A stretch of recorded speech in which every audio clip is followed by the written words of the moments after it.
It's our first time booking a 5-star hotel here in Makati and hindi talaga kami nagkamali ng pagpili. Hi guys, this is Ila. We stayed here sa City Garden Grand Hotel and guys, sobrang ganda pala talaga dito. Ang ganda ng lobby nila and very spacious. Plus yung mga staff, sobrang babait and helpful.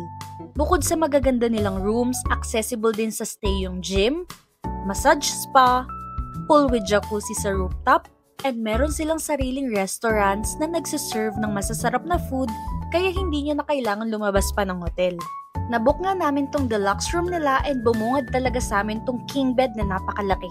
Merong extra chair and desk na perfect if remote worker kayo. Merong slippers, yung cabinet naman nila nakakagulat kasi merong ironing set sa loob, laundry bags and bathrobes.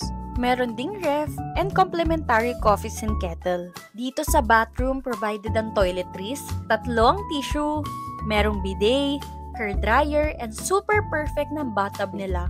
Pwedeng-pwede kapag gusto nyo mag-relax dahil merong hot and cold shower. Alam nyo kung ano yung favorite ko?